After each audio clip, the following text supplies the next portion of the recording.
Good morning or good afternoon, everyone, and welcome back to our Q&A and brief discussion on ADHD. Today we're going to talk briefly about strength-based approaches to counseling, specifically to ADHD counseling. I use a strength-based approach when I work with all of my clients, and it's the only model that I work from. I find it works best, and I think for the ADHD client, it is best for them. So why? Why do I think that? More often than not, our ADHDers are in a system that does not play to their strengths. If you want to think of the obvious one as school, it's not set up to play to their strengths at all. If you watched my first Facebook Live or you've read any of my blog articles on my website, you know that I had this metaphor of the rooster in the black box, not being able to see the sun or crow, and then when he is finally taken out of the box, he doesn't know to crow. He doesn't know that's what he is supposed to do. He doesn't know that's his job. And more often than not, our ADHDers operate in that realm.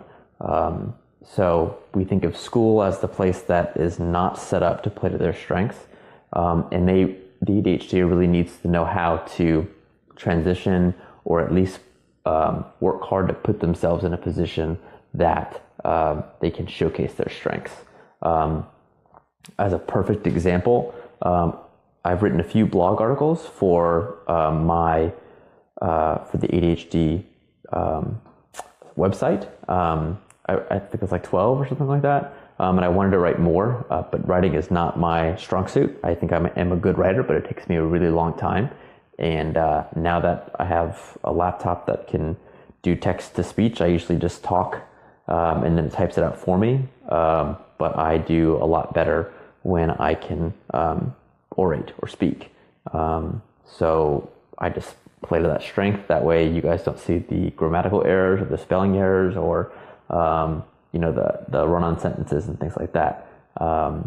So going back to why I choose a strength-based approach for my clients is, again, yes, they do need to know how to get to their strengths, especially for the real world, because school is not like the real world. I distinctly remember having a conversation with a client and him not really grasping that school doesn't continue after you leave. And the example that I gave to him was, the real world, you can get help and that's okay. In the real world, you can collaborate and that's okay. And I asked him, what would happen if you were doing a test in math and you asked the kid next to you, hey, I think this is the way you do it, but can you check it for me? And he was like, well, I'd get a 0, I'd fail. And I was like, right. Does your dad do his own taxes every year? He was like, no. I was like, well, he pays someone to go do his own taxes? That's cheating, right? And he was like, yeah.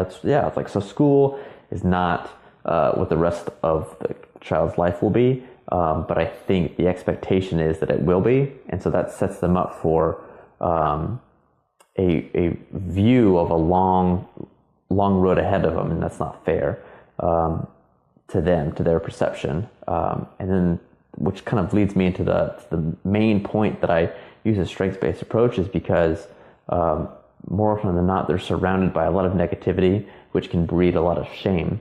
More often than not, when I work with my ADHDers, we talk about the tools, the tricks, the hacks, the things that they can do to showcase their strengths and show how intelligent and smart and creative and brilliant that they can be. We do those things, but then there's this nagging thing that really is the counseling part, whereas we have to address this idea that, well, I'm not smart, or I'm shameful because of these things that happened, or I may be well out of school and I'm still feeling like I'm not smart, and then when at work something presents itself where I need to showcase or present or I'm put out there to be seen, I crumble because, I'm still thinking about, 5th grade in school and everyone laughing at me or feeling like everyone was going to laugh at me. that's just too much baggage to carry for such an isolated time, which is school. I remember hearing a story about David Neilman, who is the owner of JetBlue, which is like one of the greatest airlines ever. Long story short, he worked for Southwest, and he failed school. He did not do well in school. I think he maybe failed college, didn't do well in college, got this job at Southwest and immediately excelled, and quickly climbed the ladder up to the board. And he was doing so well, the rest of the board kicked him off. They voted him off. That didn't stop him. He was very resilient, like most ADHDers are. And so he started JetBlue, and then he made it one of the best, airline companies that we have in the world. And when he was speaking to Dr. Ned Hollowell, who's written all of the books on ADHD, he asked him, like, how do you feel about all of your success with JetBlue? It's an amazing company. You completely turned your life around. You're a millionaire, billionaire. And the response was, I still feel stupid, or I still feel like I'm not good enough. And this was just kind of, maybe not a fluke, but this doesn't really showcase how smart I am because I failed this test way back when. That may not have been his exact words, but more often than not, I hear that from a lot of clients, that once we get the tips and tricks and hacks, there's still this thing of, well, I still failed my SAT or my ACT or this test.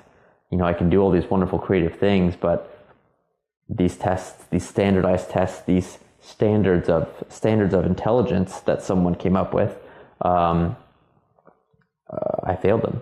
So that must mean I'm stupid. And that's where the counseling bit comes in. So completely to get away and hopefully never having to go into that counseling bit, my job and mission is to put myself out of a job that I don't have to keep doing counseling because, everyone is approaching this from a strength-based model and saying, these are your strengths. And although people may get mad at you and see you as deficient in all these different areas, you're actually really good at these things. And then of course there's a quote by Albert Einstein: if we judge every animal by climbing a tree, you'll be disappointed by the fish. And I think that says volumes to our ADHDers. Questions. That's it. If you guys have questions, comment below. I have 2 questions up today. Let me get some water. The first question is, should parents have their clients' eyes examined and or hearing tested before having them tested for ADHD? I think that's a really good thought. I know when we did, I have a podcast, Informed Consent. You can find the link on my website. We talked about misdiagnosis of ADHD, and one of the big ones was eyesight and hearing. And what we found was that most schools, at least in Roanoke, in the city that we live in, they do, I think every 2 years, someone comes in and does a hearing and eye test, especially for those families that may not be able to afford it. So I would say absolutely. I severely doubt the people that are coming into the school have the equipment that a hearing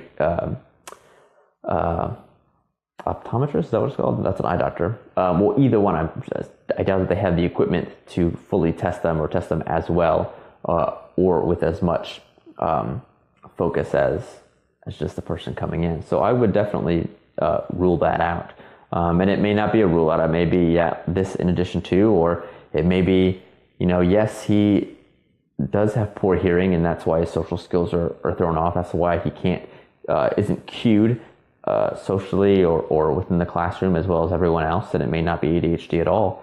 He may be not doing well at school because he can't hear the teacher, he can't see the teacher. So why stare at something fuzzy, and I'll just stare at at this thing over here that's in my line of sight and I can actually see.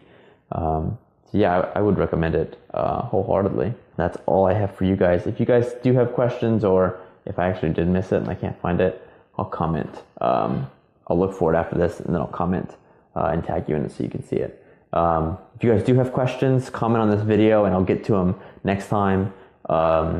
Or if you can comment them, and I'll probably get back to you pretty soon. We do this every Monday at noon. You can comment, you can direct message me with the question, and I'll answer it on the next Facebook Live, or you can put it in the comments in this video, or in the image that comes up on the Facebook page around like 7 a.m. All right, thanks for stopping by. We'll talk to you guys later.